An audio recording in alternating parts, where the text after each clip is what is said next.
Seigneur, ta parole au quotidien nous nourrit et nous donne vie. Seigneur, ta parole au quotidien nous nourrit et nous donne vie. Lecture du premier livre des rois. Après la mort de Naboth, la parole du Seigneur fut adressée au prophète Élie de Tisbé. Lève-toi, va trouver Akab, qui règne sur Israël à Samarie. Il est en ce moment dans la vigne de Naboth, où il s'est rendu pour en prendre possession. Tu lui diras, ainsi parle le Seigneur, tu as commis un meurtre, et maintenant tu prends possession. C'est pourquoi, ainsi parle le Seigneur, à l'endroit même où les chiens ont lapé le sang de Naboth. Les chiens laperont ton sang à toi aussi, Akab dit à Élie. Tu m'as donc retrouvé, toi mon ennemi. Élie répondit, oui, je t'ai retrouvé, puisque tu t'es déshonoré en faisant ce qui est mal aux yeux du Seigneur. Je vais faire venir sur toi le malheur. Je supprimerai ta descendance. J'exterminerai tous les mâles de ta maison, esclaves ou hommes libres en Israël.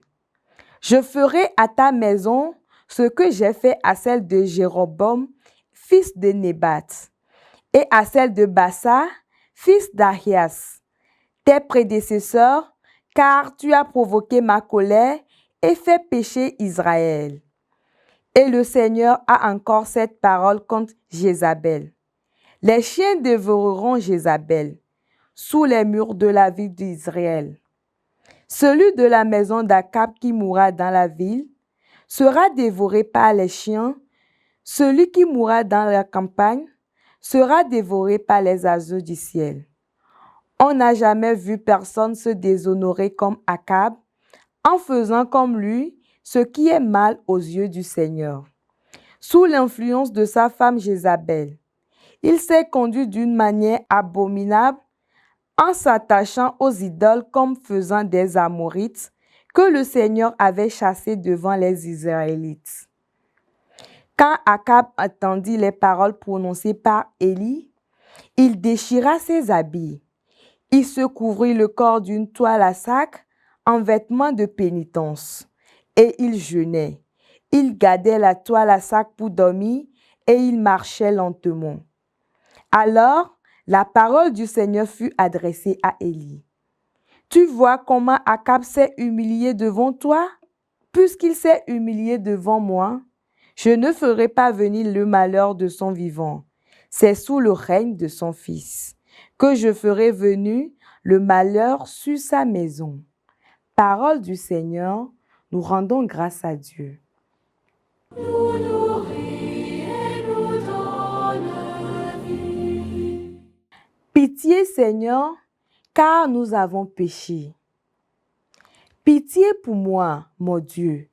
Dans ton amour, selon ta grande miséricorde, efface mon péché. Lave-moi tout entière de ma faute. Purifie-moi de mon offense. Pitié, Seigneur, car nous avons péché. Oui, je connais mon péché. Ma faute est toujours devant moi. Contre toi et toi seul j'ai péché. Ce qui est mal à tes yeux, je l'ai fait. Pitié, Seigneur, car nous avons péché. Détourne ta face de mes fautes, enlève tous mes péchés. Libère-moi du sang versé, Dieu, mon Dieu sauveur, et ma langue acclamera ta justice. Pitié, Seigneur, car nous avons péché. Alléluia, Alléluia, Alléluia. Je vous donne un commandement nouveau, dit le Seigneur. Aimez-vous les uns les autres comme je vous ai aimés. Alléluia, Alléluia,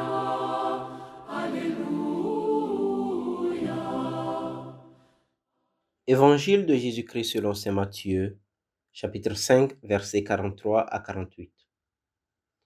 En ce temps-là, Jésus disait à ses disciples, « Vous avez appris qu'il a été dit, tu aimeras ton prochain et tu haïras ton ennemi. Eh bien, moi je vous dis, aimez vos ennemis et priez pour ceux qui vous persécutent, afin d'être vraiment les fils de votre Père qui est aux cieux.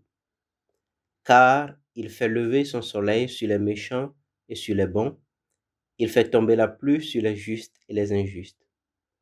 En effet, si vous aimez ceux qui vous aiment, quelle récompense méritez-vous? Les publicains eux-mêmes n'en font-ils pas autant? Et si vous ne saluez que vos frères, que faites-vous d'extraordinaire? Les païens eux-mêmes n'en font-ils pas autant? Vous donc, vous serez parfaits comme votre Père céleste est parfait. Acclamons la parole de Dieu. Alléluia, Alléluia, Alléluia. Vous donc, vous serez parfaits comme votre Père céleste est parfait. Ainsi se termine l'évangile de ce jour par lequel le Seigneur nous invite à un dépassement de ce qui semble être notre loi de réciprocité.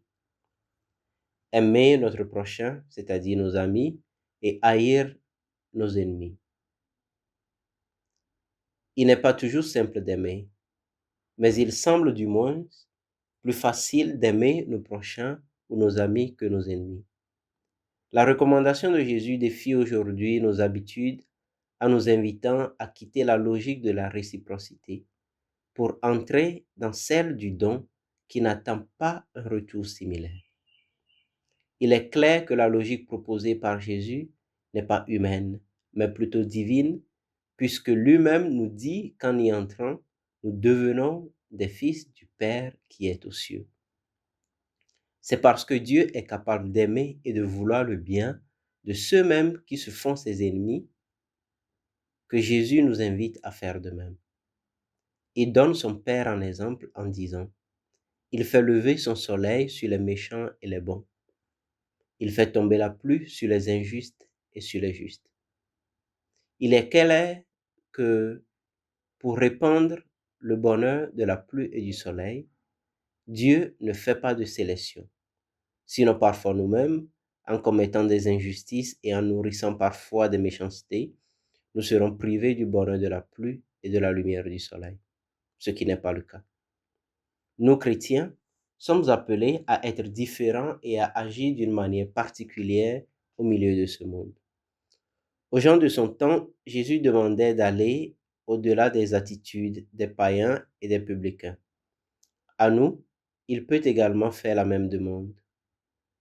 Si vous côtoyez essentiellement les personnes de votre ethnie ou de votre race, que faites-vous d'extraordinaire? Si vous avez des opportunités de travail et vous les offrez seulement à des personnes qui vous ont corrompu, que faites-vous d'extraordinaire? Même les athées font de même. Le pire, c'est qu'ils font parfois mieux en humanité que nous les chrétiens. Si tu es chrétien et que ton standard moral, éthique, n'est pas au-dessus de ceux des incroyants, pose-toi des questions et change ta vie. Jésus t'invite à devenir une meilleure version de toi-même. Seigneur, ta